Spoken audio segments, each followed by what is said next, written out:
Yeah, Libby Davis, you've been here at this rally for social housing. What is wrong with private entrepreneurs trying to make a little bit of money with some development of condos? Well, I was in the downtown east side this morning in a big vacant lot where there's going to be a big condo development, and what's wrong with it is that it's destroying that community like it's destroying this community. And I got nothing against market housing, but when it destroys people's homes, when low income people and poor people get evicted because the developers want to move in because they're so greedy and they want to build, multi-million-dollar condos that nobody can afford, excepting very wealthy people, then I think we have to stand up. So that's why I participated in the Stand for Housing, and I have on other Saturdays as well. To me, it is the most basic issue of human rights. Our right to shelter and housing, safe, appropriate, affordable housing. If you don't have that, what else can you do in your life, I met a guy today in the downtown east side. He took his socks off and he showed us his feet, and his feet are moldy because he's walking all day and all night and his feet are wet from the runners, right? That's what homelessness does. Yeah, the private entrepreneurs are saying that they're going to provide here as much social housing as exists right now. So they're just going to modernize it and put some more density here. Would that be a good deal for the city or for the citizens? Well, first of all, on the east side there's very little green space. This is a beautiful place, not only because it's a community, a long-standing community, but also it has green. It has open space for kids to play. If there's any redevelopment here, it has to come from the tenants. They have to be the ones who say what they think this community, if it should change in any way, right? They are a community, and they have as much right as anybody. This is public land, right? And to have this public land given over, even if there's social housing, the whole process was wrong, right? It's cutting out the people who are the most involved. But the government is going to say that they don't have the money to develop it, and what the developers would bring the capital to put new buildings, whereas the government doesn't have that money. Well, I know in both Ottawa and Victoria, there are huge budget surpluses. In Ottawa, we've seen like $50 billion in lost revenue for corporate tax cuts. But even so, there are budgetary surpluses. This is not an issue about the lack of a fiscal capacity for the federal or provincial government. They have huge surpluses. This is about what their political program is, their ideology. And for the federal government, who have abandoned housing, Canada had great housing programs. We had some of the best in the world. Co-op housing started in Canada, right, through government programs. All of that's gone. Started with the Liberals, continued with Harper. So it's not a debate about can they afford it. It's a debate about what are the priorities for public expenditures. And that's an issue that we have to go after Gordon Campbell, and we have to go after Stephen Harper. What are you going to do personally about it? Well, we raise it in the House very often. I speak in the House very often. I try and pressure the minister supposedly responsible for housing, Monty Solberg, as much as I can. I've tried to get him out to Vancouver on the street to talk to people. Some of the groups like the Carnegie Action Project and the Streams of Justice and some of the other groups and the Little Mountain Tenants. And so I think the most important role for people like me and David Chudnovsky, the provincial person, is to work in solidarity with local groups, to do our work in Ottawa and Victoria, to keep the pressure on the government, to work with local groups, and to try and find as many ways as we can to make this a political issue. And, that has been done before. I remember a few years ago, housing wasn't even on the political agenda, but because of the groups across the country, like the Toronto Disaster Relief Committee and the National Housing, the Housing and Homelessness Network, they made it a political issue, and I was very involved in that. I did tours across the country on housing and homelessness and raised the issue in the House. And I developed a bill. It's called that Housing Rights Bill. It's a very good bill that lays out all the rights around housing and what the responsibilities of government. So we have to keep pressing that and make sure public funds are dedicated to build good housing for people. So what happened to that bill? Well, it hasn't come up for a vote yet. It's what we call a private member's bill. So it's not a government bill because I'm not in the government. When one day when it's a lottery and they go through, it's terrible. It's an archaic system. They go through a lottery, and if your name gets pulled, you can bring forward a bill or a motion. So one day we'll get it forward, but we use it as a way to organize. How many bills are there stuck in that lottery? Well, there's 308 members of parliament, So and we each have member has a few bills. Oh, that's interesting. Yeah, it's a lottery. So, but you have done your share, which is present a bill, the private members' bill, and it's in their court basically to see what they can do. We have I have motions on housing. We have I'm not the housing critic anymore. Bill 6A is, but it's a big issue in East Vancouver, of course. So I work very hard on it. But the most important thing is for us to raise it politically, right? In election campaign.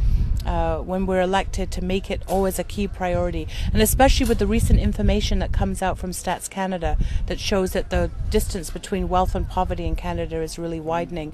That was just last week, right? Or this week, the new Stats Can report on the income gap, and it shows that even middle class people their income is basically not changed for 25 years.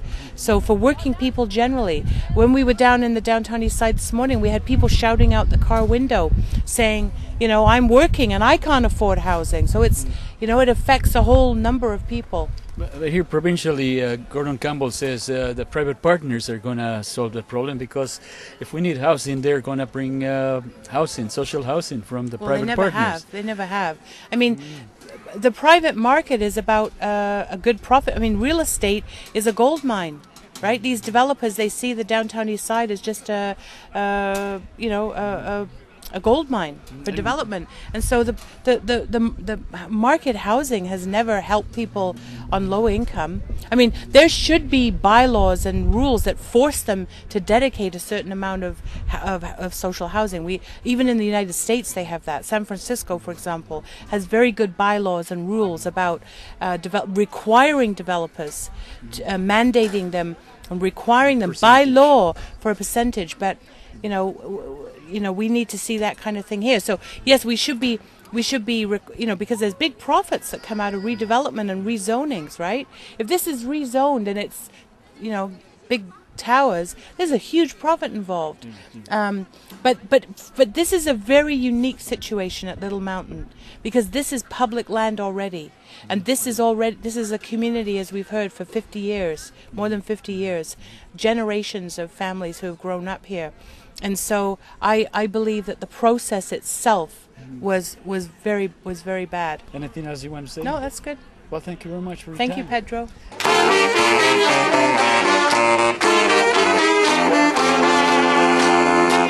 Please welcome Little Mountain tenant Alana Zubot.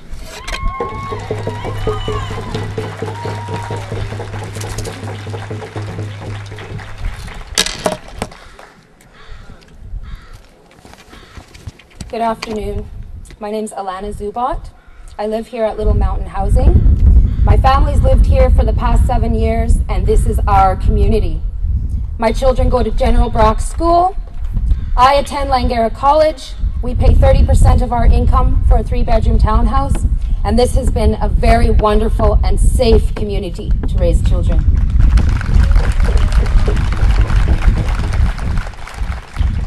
We count on each other here at Little Mountain as neighbors, but most of our neighbors are gone. BC Housing has pressured about 170 families to move to other BC Housing locations across Vancouver and some as far as Surrey. There are about 50 families remaining here at present, and there will be no redevelopment until after the Olympics in 2010. No construction for years, and a loss of 224 units of social housing during that time. The plan is to bulldoze these homes as soon as they can pressure the rest of us to leave. We do agree with the redevelopment. We understand these homes are old and hard to heat. But many, many more affordable homes should be built on this site, and there's no reason why they shouldn't do that.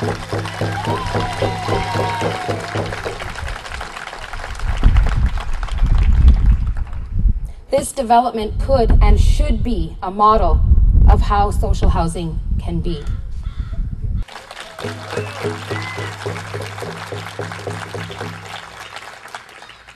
Some of these families have one or more persons in the home with special needs, and some are in such a fragile and vulnerable state that relocating them at this time would be detrimental to their quality of life and to the well-being of their futures. Somewhere inside my soul there is an echo of my youth. Some pithy little saying that contains a grain of truth. If patience is a virtue, persistence is its mark. It's better light a candle than stand and curse the dark. But if we stand together, we might turn this world around. Hold your ground, hold your ground. We've all witnessed what the effects of a broken down community can have on the future. We've seen it in the Aboriginal community for generations, and we see the damaging effects that remain as a result. We continue to see this happening now. In a day and age where we're supposed to be righting the wrongs of the past, we take witness to the fact that our communities in this city are being sacrificed, literally wiped out, for the benefit of wealthy private developers.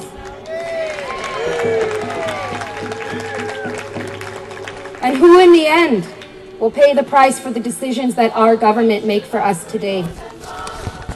That's right, we will. The sale of this public land and all the changes presently taking place right before our very eyes will have detrimental effects on our futures. The need for affordable housing in Vancouver, as well as the entire province, is being ignored, and people continue to blindly put their faith in a government that fails to meet the needs, the most urgent needs of its own citizens.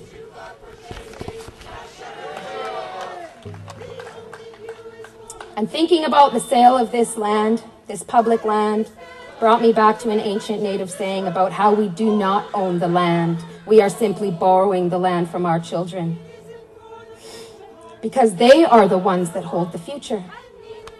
So my question is, what will the sale of this land, or any public land for that matter, mean for the future generations to come? What kind of future are we setting our children up for? Because we all know that when public land is sold, it's gone for good. So ask yourself, who really owns this land? We do. But if we stand together, we might turn this world around. If we stand together, we might. If we stand together, we will turn this world around. Hold your ground. Hold your ground.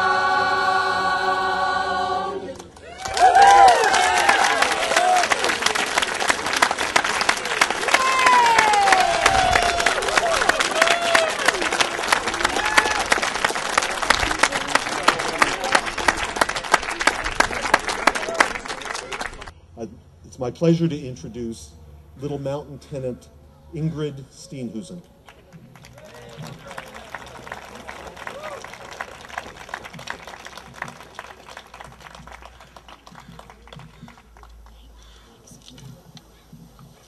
Thank you.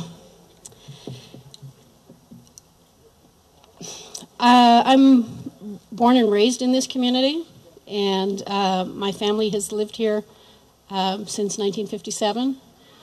I moved back in several years ago to support my mom with her health.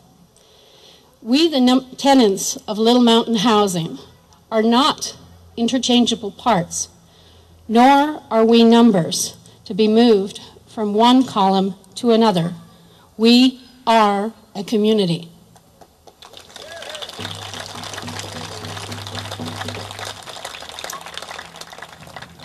Some able-bodied seniors were strongly urged to accept relocation to assisted living accommodations in an isolated part of South Vancouver.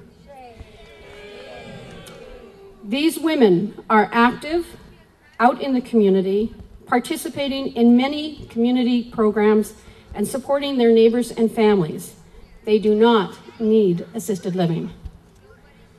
The displacements will split apart multi-generational families like my own. I have a disability. My mother has special needs and mobility issues. And by living together, we mutually support one another. When forced to live separately, there will be much higher costs, not only for housing, but also for health care.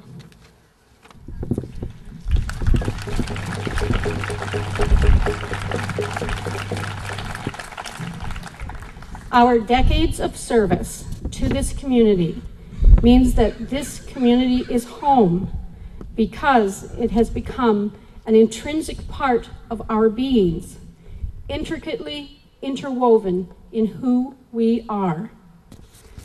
Since 1954, Little Mountain housing tenants have been integral and instrumental on many community and civic committees.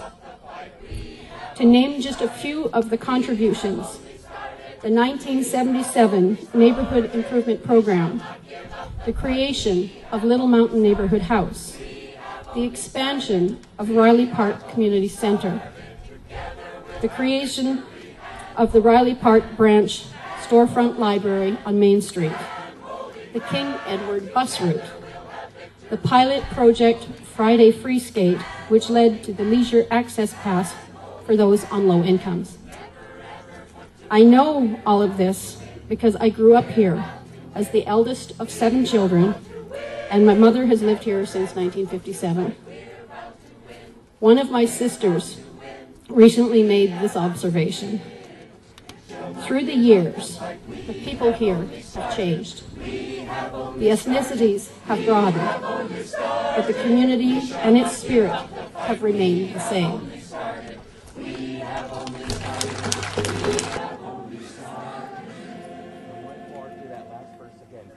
We shall not give up the fight. We have only started. We have only started. We have only started. We shall not give up the fight. We have only started. We have only started. We have only started.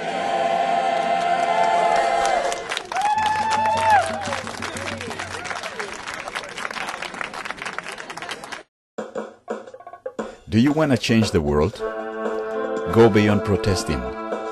Register your opinion on ourpolls.ca. Let it be counted. On Elections Day, don't give away your right to make decisions. Demand an ongoing direct democracy.